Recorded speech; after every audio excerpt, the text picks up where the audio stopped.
Hello everyone, welcome back to our YouTube channel. कैसे हैं आप सभी? आई होप आप सभी अच्छे होंगे। तो आई होप आप लोगों की पढ़ाई अच्छी चल रही होगी और पीजीआई की एग्जाम भी आप लोगों ने अच्छे से दिया होगा। तो आज हम अपना क्लास जो है स्टार्ट करते हैं। काफी लंबा टाइम बाद आज मेरा क्लास हो रहा है, तो आज हम अपना क्लास स्टार्ट करते हैं।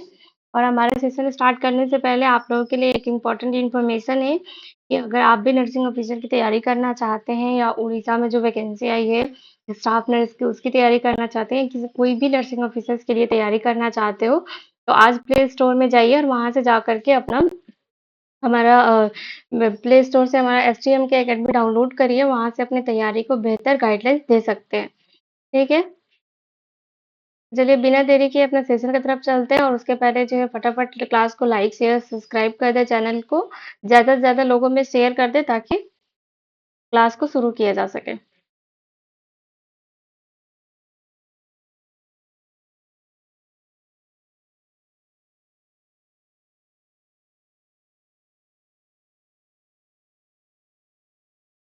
किसने पीजीआई का एग्जाम दिया था वो कमेंट बॉक्स में कमेंट करके बताएंगे कि आप लोग को पीजीआई का एग्जाम कैसा गया है। क्लास को शुरू करें। चलिए तो आज का क्लास शुरू करते हैं। और क्लास शुरू करने से में पहला क्वेश्चन सबसे पहले देखेंगे कि पहला क्वेश्चन क्या है हमारा। हैवर्सियन कैनाल सिचुएटेड इनटू, ठीक है, क्या है हैवर्सियन कैनाल जो है सिचुएटेड कहाँ पे है, इनटू किस में है हैवर्सियन कैनाल सिचुएटेड, ये आपको बताना है। चलिए कमेंट बॉक्स में आंसर बताइए।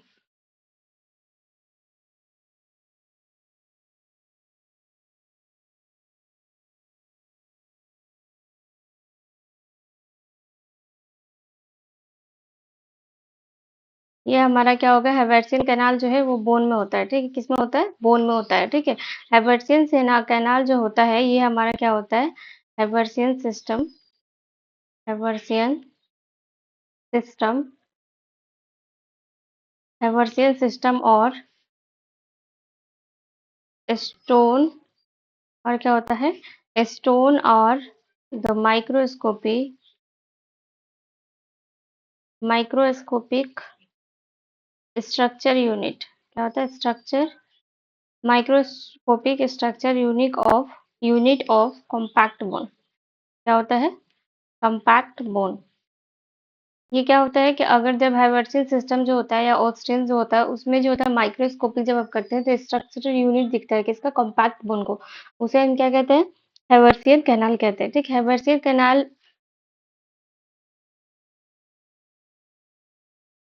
हाइवर्सियन canal, canal is a minute canal, क्या होता है, एक मैन्यूट कैनाल होता है। फाउंड इन, कहाँ पाया जाता है, फाउंड इन ऑस्टियन, ऑस्टियन किसमें पाया जाता है, found in osteon of compact bone, किसमें पाया जाता है, ऑस्टियन ऑफ कॉम्पैक्ट बोन के ऑस्टियन में पाया जाता है। Compact, compact bone that contain blood lymph, क्या करता है, that contain blood lymph vessels and nerve. इसमें क्या क्या होता है, क्या क्या कंटेंट करता है ये, ब्लड करता है, लिम्फ करता है और वेसल्स करता है, लिम्फ और नर्व करता है, ये कंटेंट करता है हाइवर्सियन कैनाल। यहाँ तक सबको क्लियर हो गया। देखिए कॉपी पेन लेकर के बैठा करिए क्लास में ताकि साथ साथ नोट्स बनाते जाइए। जो भी चीजें हम लोग पढ़ रहे हैं वो सब पीवाई क्यू पढ़ते हैं हम। मेरे क्लास में कुछ भी जो है वो ऐसे वैसे नहीं आता क्वेश्चन, सब पीवाई क्यू ही क्वेश्चंस में लेकर के आती हूँ जो कभी ना कभी एग्जाम में पूछे गए हैं और फिर रिपीटेड हो सकते हैं क्योंकि पीवाई क्यू एग्जाम में रिपीटेड होते हैं। चलिए नेक्स्ट क्वेश्चन की तरफ चलते हैं हम। नेक्स्ट क्वेश्चन है हमारा, which of the following is known as the bone forming cell. ठीक है, कौन सा इसमें जो है कौन सा ऐसा सेल है जो बोन फॉर्मिंग सेल कहते हैं जिसे, ये बताना है आपको। ठीक है, option number A fibrinoblast, option number C sorry B osteocytes, option number C osteoclast, option number D osteoblast. चलिए कमेंट बॉक्स में कमेंट करके बताइए क्या होगा ऑप्शन, फटाफट कमेंट करके बताइए क्या होगा ऑप्शन। बोन फॉर्मिंग सेल जो होता है उसे हम क्या कहते हैं? तो देखिए, यहाँ पे क्या हो जाएगा, ऑप्शन नंबर सी, ये होता है हमारा बोन फॉर्मिंग सेल, ठीक है। Bone forming cell is known as osteoblast, ठीक है। क्या कहते हैं हम उसे? ऑस्टियोब्लास्ट। नेक्स्ट हम देखते हैं ऑस्टियोब्लास्ट मतलब क्या हो गया कि बोन फॉर्मिंग सेल होता है हमारा, और ये क्या होता है और ये किससे मैन्युफैक्चर होता है? बोन मैट्रिक्स से क्या होता है? मैन्युफैक्चर होता है, ठीक है। ऑस्टियोक्लास्ट मतलब क्या होता है? ऑस्टियोक्लास्ट, ऑस्टियोक्लास्ट मतलब होता है बोन डिस्ट्रॉइंग सेल, ठीक है। क्या होता है? बोन डिस्ट्रॉइंग सेल होता है, ठीक है। और इसमें क्या होता है? ऑस्टियोसाइट्स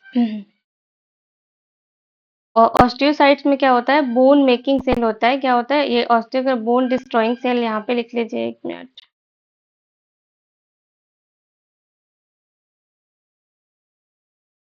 देखिए, यहाँ पे क्या होता है कि ऑस्टियोक्लास्ट जो होता है वो बोन डिस्ट्रॉइंग सेल होता है। बोन डिस्ट्रॉइंग सेल किसे कहते हैं? बोन डिस्ट्रॉइंग सेल मतलब क्या होता है कि जब भी हमारा बोन क्या होता है, बाई ऑस्टियोक्ला ऑब्जॉर्बिंग, जब कैल्शियम साल्ट जो होता है वो ऑब्जॉर्ब होता है। मान लो कोई फ्रैक्चर पेशेंट है, ठीक है। उस पेशेंट में जब कैल्शियम साल्ट जो होता है वो ऑब्जॉर्ब होना शुरू करता है, तो ऑस्टियोक्लास्ट क्या करता है कि रिमूव करता है excess bone tissue. Excess bone tissue जो होते हैं उसको रिमूव करता है, और क्या करता है कि किसमें रिमूव कर किससे रिमूव करता है? जो रीमॉडेलिंग होता है ना बोन का, किसी व्यक्ति का फ्रैक्चर हो गया है, उसका रीमॉडेलिंग होता है, तो उस रीमॉडेलिंग के प्रोसेस से और क्या करता है, वो एक्सेस बोन टिश्यू जो होते हैं उसको रिमूव करता है, और क्या करता है? डैमेज करता है बोन को, रिपेयर ऑफ फ्रैक्चर, जो फ्रैक्चर हुआ है उसको रिपेयर होने से क्या करता है? डैमेज करता है, वो रिपेयर नहीं होने देता है। इसलिए क्या कहते हैं? बोन डिस्ट्रॉइंग सेल कहते हैं इसे। ऑस्टियोसाइट्स ऑप्शन नंबर बी में दिया हुआ है कि ऑस्टियोसाइट्स क्या होता है। तो ऑस्टियोसाइट जो होता है वो क्या होता है? ऑस्टियोसाइट एक मीजोडर्मल क्या होता है? बोन मेकिंग सेल होता है। क्या होता है? यहाँ पे लिख लो, mesodermal, mesodermal bone making cell, bone making making cell होता है, ठीक है। बोन मेकिंग सेल होता है, मेसोडर्मल बोन मेकिंग सेल होता है। क्या करता है ये? इरप्ट करता है किसमें? विद इन बोन मैट्रिक्स जो होता है उसमें ये क्या करता है? इरप्ट करता है, ठीक है। जिसे हम कहते हैं ऑस्टियोसाइट्स। यहाँ तक सबको समझ में आ गया? आगे चले। देखो, किसी को कोई डाउट लगता है तो आप क्लास में कमेंट कर दिया करो। नेक्स्ट क्वेश्चन है हमारा, द स्पंजी के बीच में गैप लगा, the spongy bone are called as, ठीक है। जो स्पंजी बोन होता है वो उसे क्या कहते हैं, ठीक है। जो बोन जैसे तो होता है लेकिन क्या कहता है, ऐसे स्पंज जैसे होता है, उसको थोड़ा दबा भी सकते हैं, एकदम हार्ड नहीं होता, उस बोन को हम क्या कहते हैं? Option number A calcaneus cancellous, option number A B endosteum, option number C cortical, option number D osteons. चलिए कमेंट बॉक्स में कमेंट करके बताइए कि क्या होगा ऑप्शन।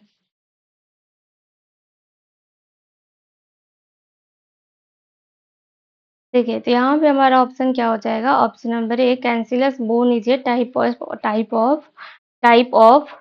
Spongy bone. क्या होता है? Type of spongy bone. Cancellous bone is a type of spongy bone. Next question की तरफ चलते हैं, site of growth in length of long bone, ठीक है। जो लेंथ होता है लॉन्ग बोन का, जो हमारा लॉन्ग बोन जैसे फीमर हो गया, उस लॉन्ग बोन के साइड पे जो है, लॉन्ग बोन तो जो होता है हमारा, उसका साइट ऑफ ग्रोथ जो होता है, लेंथ बोन का जो ग्रोथ होता है वो कौन सा होता है? कहाँ पे होता है? Option number A diaphysis, option number B periosteum, option number C epiphyseal plate, option number D bone marrow. चलिए कमेंट बॉक्स में कमेंट करके बताइए कि क्या होगा ऑप्शन। फटाफट कमेंट करके बताइए कि आपका ऑप्शन क्या होगा। देखिए, यहाँ पे क्या हो जाएगा हमारा option number C epiphyseal plate, ठीक है। ये जो भी लॉन्ग बोन होता है उसका एपीफाइसियल प्लेट जो होता है वहां पे हमारा बोन का लेंथ का क्या होता है? ग्रोथ होता है, ठीक है। यहाँ पे आप देख लीजिए, एथिन लेयर जो होता है उसे हम क्या कहते हैं? यहाँ पे एपीफाइसियल प्लेट हो गया, ठीक है। यहाँ पे क्या होता है? Ethyne layer of cartilage between of cartilage between epiphysis shaft epiphysis epiphysis epiphysis shaft of bone, epiphysis shaft of bone bone जिसे हम क्या कहते हैं, डायाफाइसिस। ठीक है, डायाफाइसिस कहते हैं। फाइसिस थोड़ा सा बाहर निकल गया, अरे चलो इसको काट देते हैं। बोन इसे हम कहते हैं डायाफाइसिस, डायाफाइसिस। ठीक है, जो कि ऑप्शन नंबर ए में दिया हुआ है।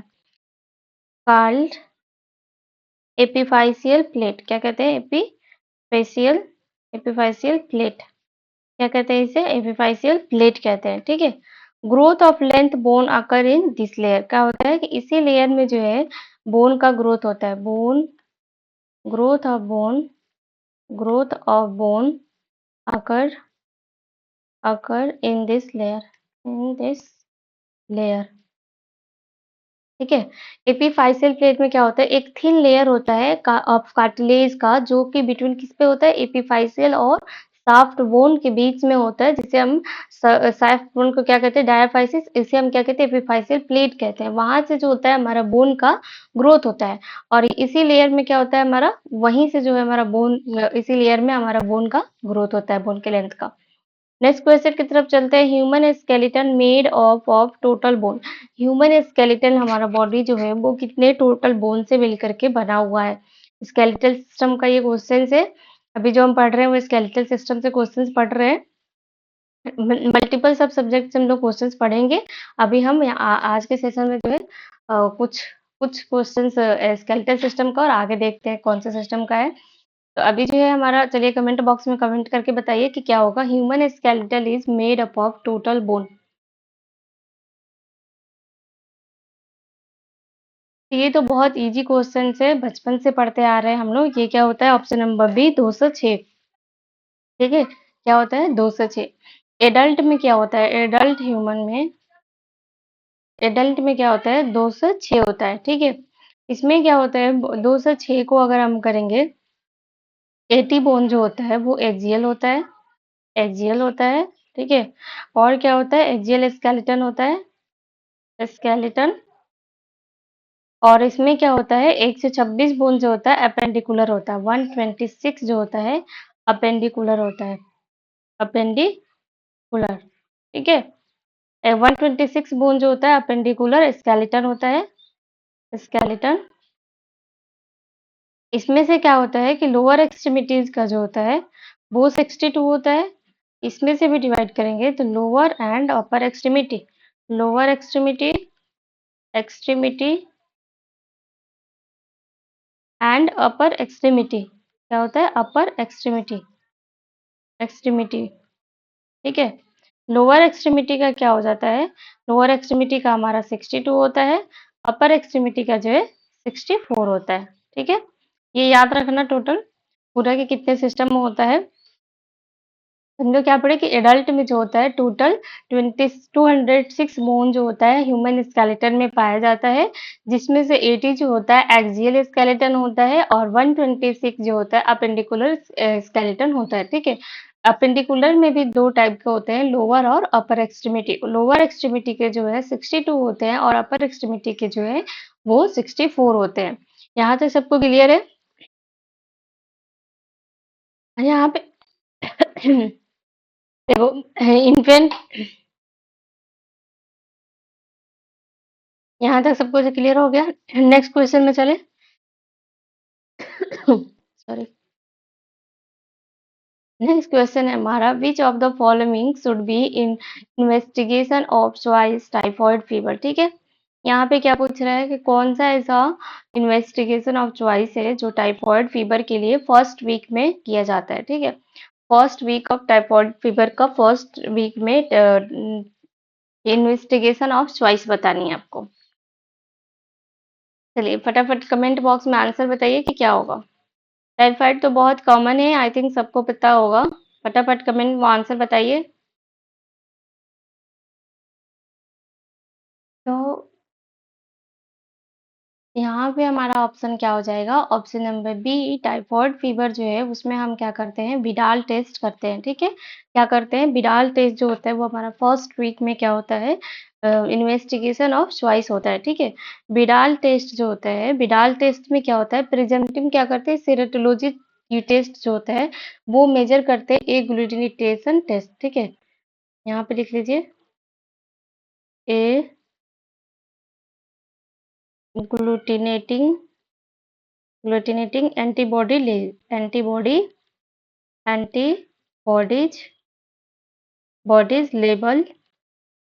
Label into blood against antigen O into blood against against antibody antigen O antigen antigen O, ठीक है।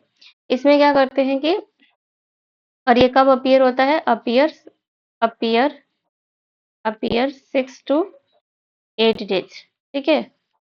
देखिए इसमें क्या होता है कि टाइफॉइड फीवर जो होता है उसमें हम बिडाल टेस्ट जो होता है इन्वेस्टिगेशन ऑफ चॉइस मानते हैं first week of typhoid fever में, ठीक है। इसमें ए ग्लूटिनेशन जो होता है टेस्ट करते हैं, ए ग्लूटिनेटिंग जो होता है ये एंटीबॉडी जो होता है उसका लेवल चेक करते हैं ब्लड में, किसके अगेंस्ट, एंटीजन ओ के अगेंस्ट, ठीक है। चेक करते हैं 6 to 8 वीक पे। अब यहाँ पे क्या हो जाता है, हमारा एच होता है, ठीक है। एक एच ओ भी होता है, एच जो होता है अपीयर होता है कितने दिन पे, अपीयर ये होता है हमारा 10 to 12 डेज पे, ठीक है। एच जो होता है वो हमारा 10 to 12 डेज पे अपीयर होता है और ये क्या करता है, इन्फेक्शन को बताता है, Salmonella infection infection Salmonella Salmonella typhi, ठीक है। सैल्मोनेला टाइफी के इन्फेक्शन को बताता है, हमारा क्या हो गया, एच हो गया, ठीक है। ये जो बिडाल टेस्ट जो है ये डेवलप हुआ था कब, ये कब शुरू हुआ था, 1896 में। कब हुआ था विडाल टेस्ट जो है 1896 में हुआ था। किसके द्वारा दिया गया था, जीएफ विडाल के द्वारा। किसके द्वारा, जीएफ विडाल के द्वारा। विडाल के द्वारा ये दिया गया था, टाइफॉइड फीवर के लिए ये चेक किया गया था। ओ और एच जो है वो जब भी टाइफॉइड का रिपोर्ट आता है आप देखना उसमें उसमें दिया रहता है ओ पॉजिटिव, ओ का कितना पॉजिटिव, 160 है, 180 है, कैसे दिया है, ये सारे पॉजिटिव दिए रहते हैं, कितना कितना टाइफॉइड है आपको ये बताता है उसमें, ठीक है। नेक्स्ट क्वेश्चन की तरफ चले, यहाँ तक सबको क्लियर है। नेक्स्ट क्वेश्चन की तरफ चलते हैं। Widal is a serological test, क्या है, बिडाल जो है एक सेरोलॉजिकल टेस्ट है use to detect the presence of which of the following pathogenic microorganism. Widal test जो है वो सेरोलॉजिकल टेस्ट है, वो किस पैथोजेनिक माइक्रो ऑर्गेनिज्म को डिटेक्ट करने के प्रेजेंस को डिटेक्ट करने के लिए ये टेस्ट किया जाता है। Option number A Salmonella typhi, option number B Mycobacterium tuberculosis, option number C Haemophilus influenza, option number D E coli. चलिए अभी अभी हमने पढ़ा है तो जल्दी जल्दी फटाफट जो है कमेंट बॉक्स में आंसर बता दीजिए कि क्या होगा।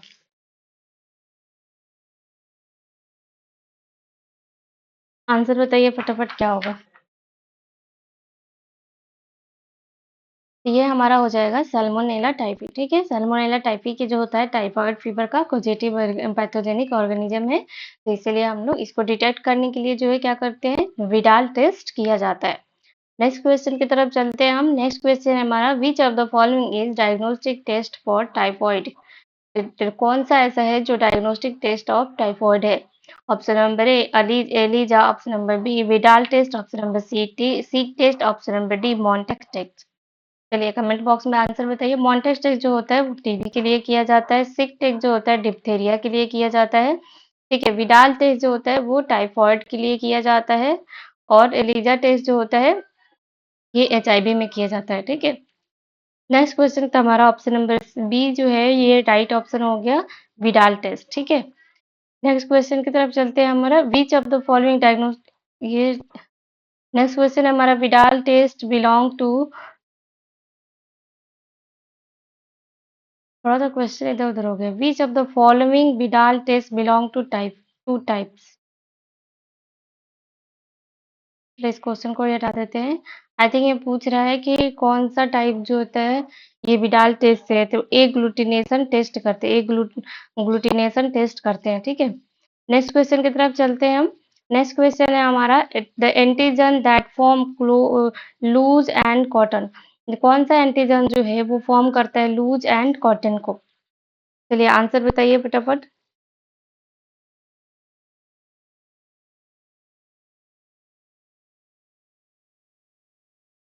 आंसर बताइए। ये कॉटन, यहाँ पे क्या हो जाएगा, which of the antigen form the loose and cotton woolly, क्या हो जाएगा, लूज एंड कॉटन, यहाँ पे हो जाएगा आपका woolly, woolly clumps during agglutination, clumps during agglutination, ग्लूटिनेशन is. अब ये क्वेश्चन जो है कंप्लीट हो गया, ठीक है। ये आपको बताना है कि क्या होगा ऑप्शन, कौन सा एंटीजन जो है वो loose and cotton woolly clumps बनाता है ड्यूरिंग एग्लूटिनेशन। ये आपको आंसर बताना है, तो ये हमारा क्या हो जाएगा, ऑप्शन नंबर ए, एच एंटीजन जो होता है वो हमारा बनाता है, ठीक है। नेक्स्ट क्वेश्चन की तरफ चलते हैं। देखिए यहाँ से एमसीक्यू के थ्रू से ही आपका थियरी कंप्लीट हो जाएगा। अब अगर आप चाहो तो टाइफॉइड के बारे में जैसे जैसे हम लोग एमसीक्यू कर रहे हैं, आप यहीं से आप शॉर्ट नोट्स एक एक लाइन करके आप अपना लिख सकते हो नोट्स में, तो आपका टाइफॉइड एक टॉपिक कंप्लीट हो जाएगा। और नहीं तो आप यहाँ पे एमसीक्यू अगर पढ़ रहे हो तो जा करके तुरंत से टाइफॉइड, आप भी यहाँ पे एमसीक्यू पढ़े हो तो टाइफॉइड का एक बार थियरी रिविजन करो, देखो सेम टू सेम वही मिल जाएगा आपको, ठीक है। एक बार 2 मिनट लगेगा, आप थियरी बस एक बार रीड कर लो, ठीक है, वो चीजें आपके दिमाग में बैठ जाएगी। नेक्स्ट क्वेश्चन है हमारा, the Widal test is positive if the antigen titre more than. Widal test positive होता है कब, जब एंटीजन टाइटर जो है वो इस किससे ज्यादा होता है, कितना लेवल से ज्यादा होता है। Option number A 1:60 in an active infection, option number B 180 in an active infection, option number C 170 an active infection, option number D 190 in an active infection. क्या होगा कमेंट बॉक्स में कमेंट करके बताइए। देखिए क्या होता है कि a single Widal test, single Widal test, Widal test in an unvaccinated patient, क्या होता है अनवैक्सीनेटेड वैक्सीनेटेड पेशेंट, शोइंग, क्या शो करता है, showing H H of and, यहाँ पे लिख लो एच और O titre, titre greater, O titre greater than 160 and typhoid, typhoid like symptom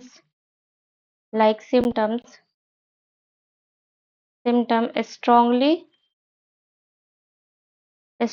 suggestive of typhoid fever।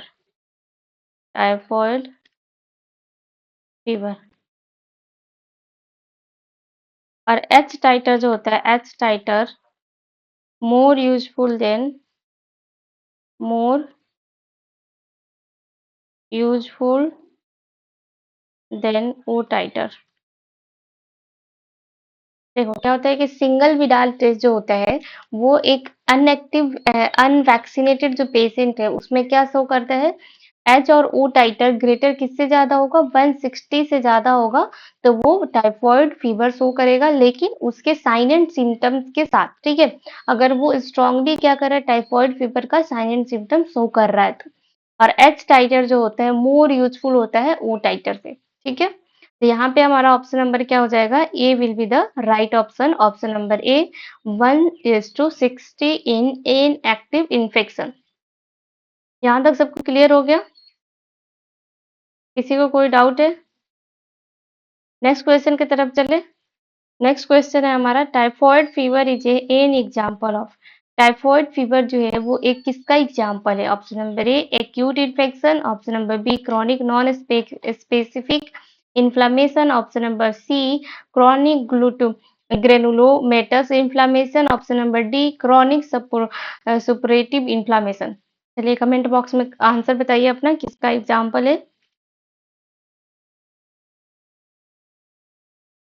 फटाफट आंसर बताइए।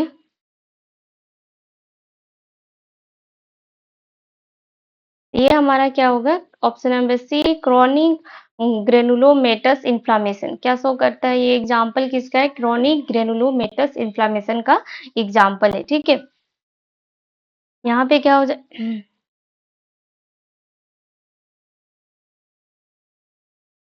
एक मिनट, क्या है हमारा? Typhoid fever is a an example, sorry sorry, यहाँ पे थोड़ा सा मिस्टेक हो गया, ये थोड़ा ध्यान कहीं और चला गया था। ये एक्यूट इन्फ्लामेशन, ठीक है, ये किसका एग्जाम्पल है? एक्यूट इन्फ्लामेशन का एग्जाम्पल है। Typhoid fever is example of किसका होता है? Acute inflammation. और किसका होता है? जीआई ट्रैक का। किसका होता है? जीआई ट्रैक का। ये नहीं होगा ऑप्शन आपका, ऑप्शन नंबर ए ऑप्शन है जीआई ट्रैक का। जीआई ट्रैक्ट ड्यू टू क्यों होता है? Due to infection by Salmonella infection, due to infection infection by Salmonella Salmonella typhi bacteria. देखिए, अब एग्जाम में ये भी पूछ सकता है कि कहाँ का इन्फेक्शन है टाइफॉइड फीवर, तो याद रखना ये किसका है? जीआई ट्रैक्ट का है। ठीक है, किसका है? जीआई ट्रैक्ट का इन्फेक्शन है, एक्यूट इन्फेक्शन है टाइफाइड फीवर। नेक्स्ट क्वेश्चन की तरफ चलते हैं हम। Causative organism of एंट्रिक fever. ठीक है, इसको देखो एंट्रिक फीवर नाम दिया है। अब बताओ कॉजेटिव ऑर्गेनिज्म क्या होता है एंट्रिक फीवर का, ये आपको बताना है।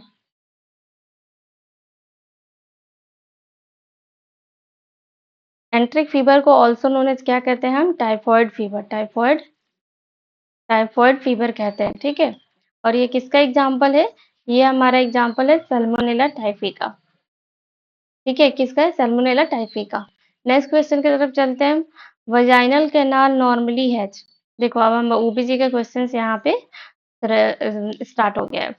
तो अब हमारा क्वेश्चन पूछ रहा है वजाइनल कैनाल नॉर्मली हैज क्या होता है? Option number A an acid environment, option number B an alkaline environment, या फिर option number C an neutral environment, और option number D an environmental difficulty to determine. चलिए कमेंट बॉक्स में answer बताइए कि क्या होता है।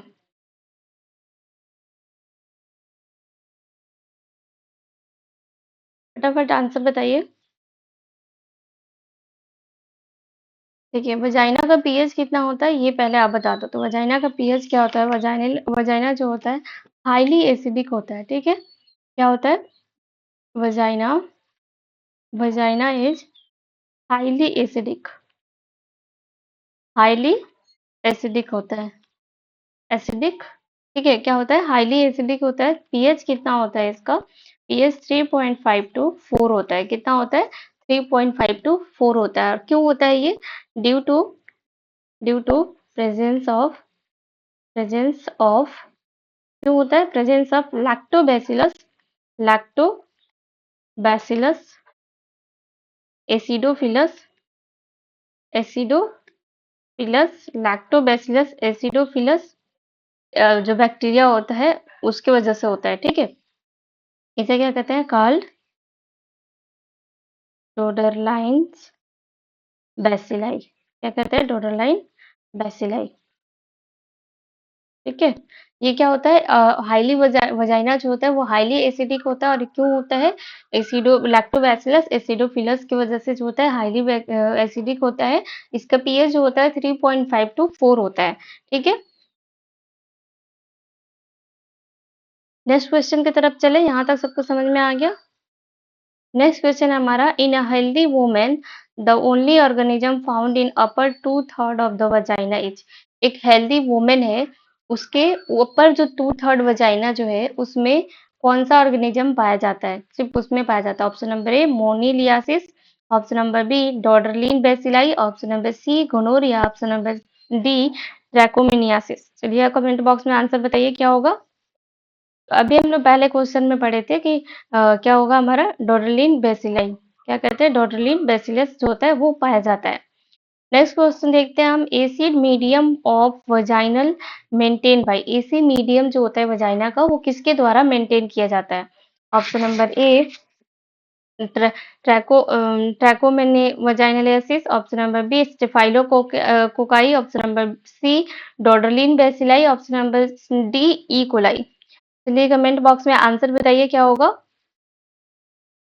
तो ये हमारा ऑप्शन हो जाएगा डॉटरलिन्स बेसिलाई। ठीक है, इसके द्वारा जो क्या किया जाता है, वजाइना का पीएच मीडियम मेंटेन किया जाता है। नेक्स्ट क्वेश्चन की तरफ चलते हैं हम। PH of vagina during pregnancy.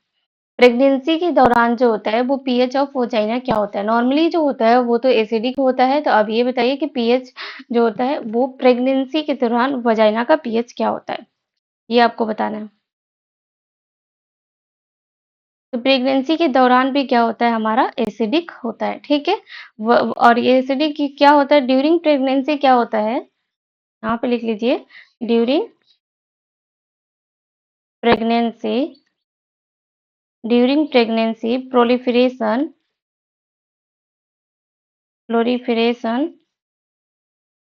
And activity activity of lactobacilli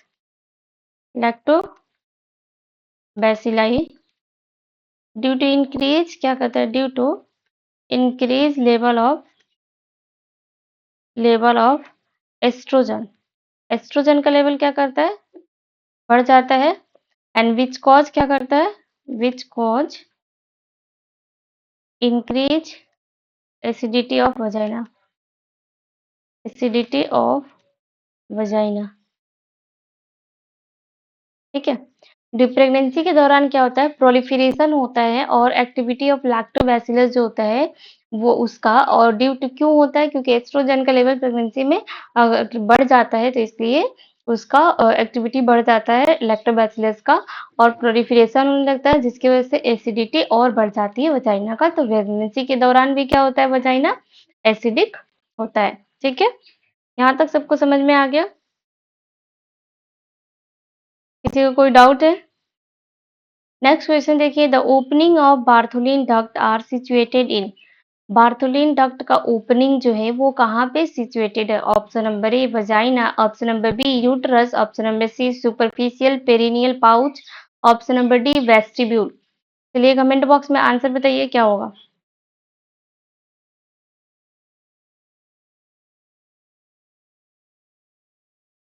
चलिए कमेंट बॉक्स में आंसर बताइए क्या होगा,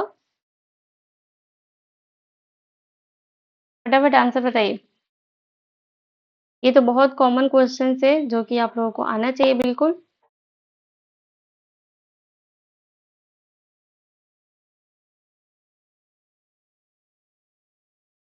ये हमारा क्या हो जाएगा,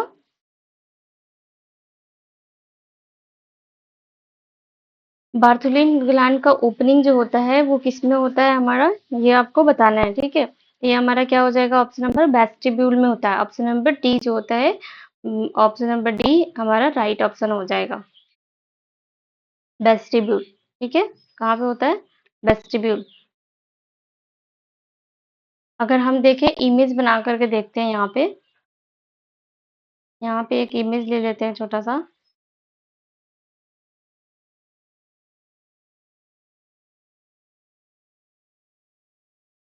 ठीक है, यहाँ पे अगर इमेज ले लेते हैं, एक यहाँ पे होता है ओपनिंग, एक यहाँ पे होता है ओपनिंग।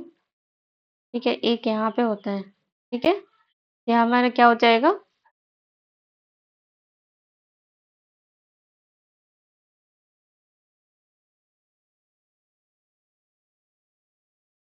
ये हमारा हो गया बार्थोलिन ग्लैंड, ये वाला क्या हो गया, बार्थोलिन बार्थोलिन ग्लैंड। ये क्या हो गया, राइट साइड का ओपनिंग हो गया, right side opening of Bartholin gland.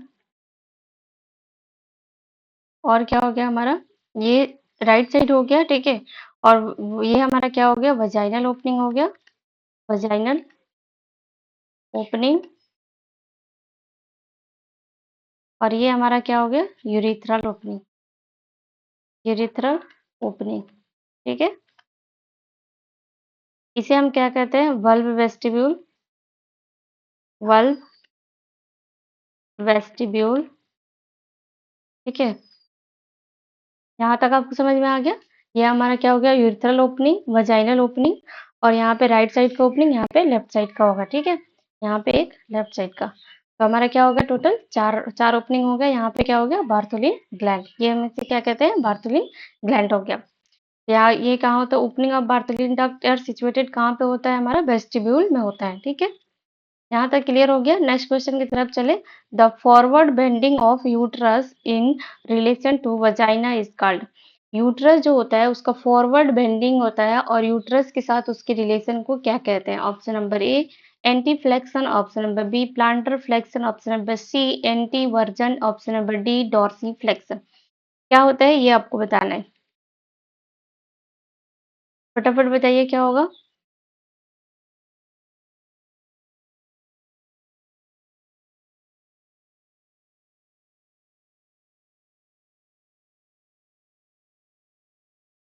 Forward bending जो होता है यूट्रस के साथ रिलेशन का, उसे क्या कहते हैं हम लोग, ये बताना है आपको।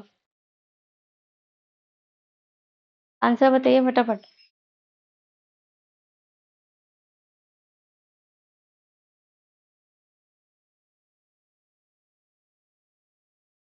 ये हमारा ऑप्शन क्या हो जाएगा? Option number A anti flexion, ठीक है। क्या होता है हमारा option number A anti flexion.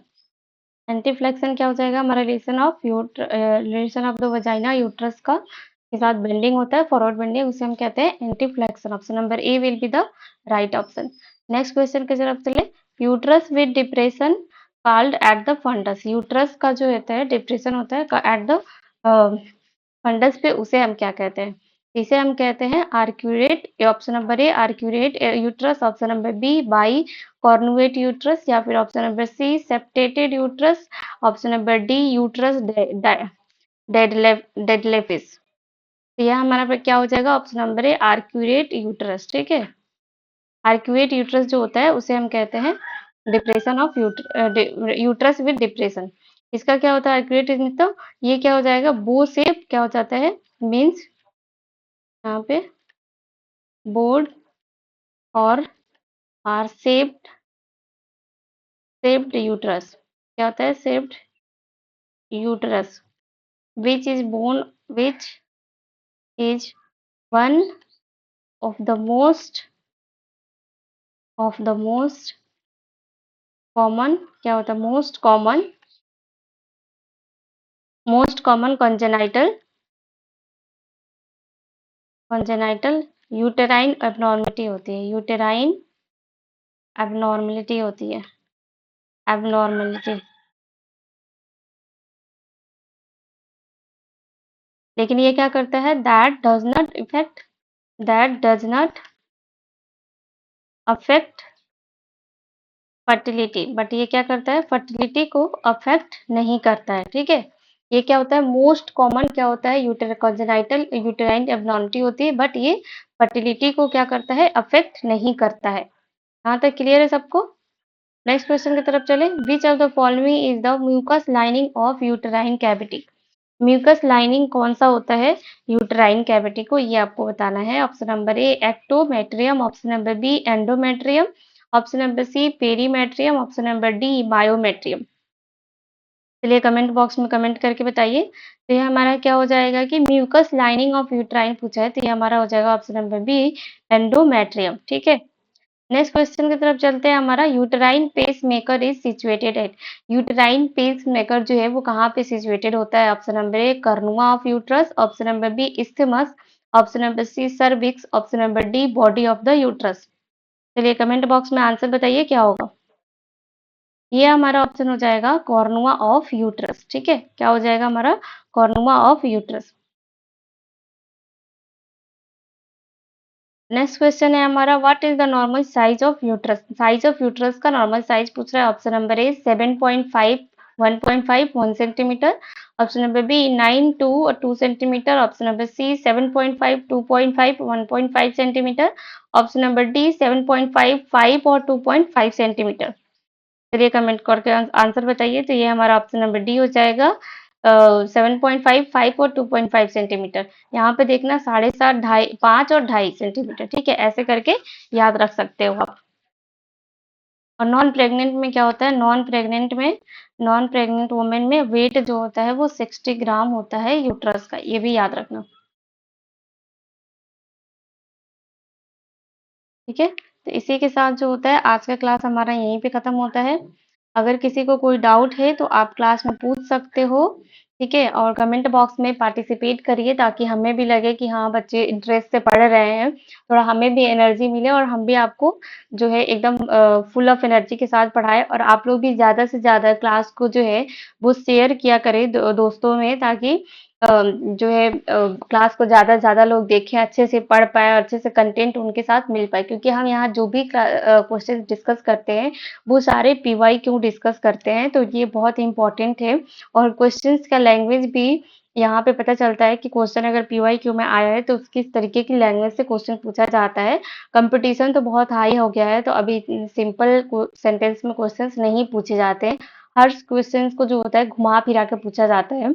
तो अगर आप लोग क्लास अटेंड करते हो तो ज़्यादा से ज़्यादा लोगों के पास शेयर करो ताकि सबको इसका बेनिफिट मिल सके और सब कोई अच्छे से पढ़ाई कर सके और सब क्लास को लाइक कर दिया करो और कमेंट सेक्शन में क्लास खत्म होने के बाद आप ये भी बताया करो कि सेशन आपको कैसा लगा। ठीक है? नेक्स्ट सेशन में आप क्या पढ़ना चाहते हो, ये भी आप अपना ओपिनियन रख सकते हो। ठीक है? सेशन कैसा लगा ये ज़रूर बताना कमेंट सेक्शन के लास्ट में। आज बहुत दिन बाद थोड़ा क्लास हुआ है, कुछ रीज़न की वज़ह से क्लास नहीं ले पा रही थी, तो उसके लिए सॉरी और अब आज से कंटिन्यू रहेगा क्लास, तो फटाफट क्लास को जो है सेशन को लाइक करें, शेयर करें और चैनल को सब्सक्राइब किया करें। हमारे साथ बने रहें हमारे यूट्यूब चैनल पे और अगर किसी को कोई कोर्स वगैरह जॉइन करना है, तो वो प्ले स्टोर में जाके एसटीएमके अकेडमी डाउनलोड करके वहाँ से आप कोर्स ज्वाइन कर सकते हो और बेटा देखो पढ़ने से ज़्यादा ज़रूरी है कि आप टेस्ट सीरीज़ दो, ठीक है? आप थ्योरी पढ़ रहे हो, थ्योरी पढ़ने से सिर्फ नहीं होगा, आपको टेस्ट सीरीज़ भी देना पड़ेगा। प्रैक्टिस मेक मैन परफेक्ट, तो इसलिए आप टेस्ट सीरीज़ दो, जो क्वेश्चन्स आपको आते हैं उसको भी दोबारा से एनालाइज़ करो और जो नहीं आते हैं, जो गलत हुए हैं उसको मिस्टेक बुक में लिख कर के पढ़ो ताकि एग्ज़ाम टाइम में आपको सिर्फ उतना ही पढ़ना पड़ेगा, ठीक है? किसी को और किसी को किसी टाइप की कोई गाइडलाइन चाहिए होगा तो आप ग्रुप में या कोई नोट्स वगैरह चाहिए तो आप व्हाट्सएप ग्रुप जो है हमारा एसटीएम के अकेडमी के नाम से उसमें आप कमेंट बॉक्स में कमेंट कर सकते हो या टेलीग्राम में कमेंट कर सकते हो या फिर क्लास में अगर अटेंड कर रहे हो तो क्लास में कमेंट करके आप वहाँ पे पूछ सकते हो या मांग सकते हो, ठीक है? आपको वो नोट जरूर प्रोवाइड किया जाएगा एंड